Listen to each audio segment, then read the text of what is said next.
সা সা নি ধা পা ধা পা মা গা রে সা। কেমন করলাম? ধা ধি না না তি না, 1 সা রে গা, 1 রে গা মা, 1 গা মা পা, 1 মা পা ধা, 1 পা ধা নি, 1 ধা নি সা। বারবার 1 বললাম কেন?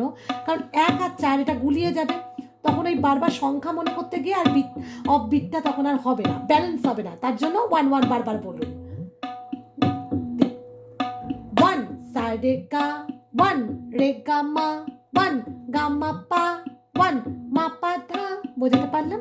এইভাবে প্র্যাকটিস করতে হবে।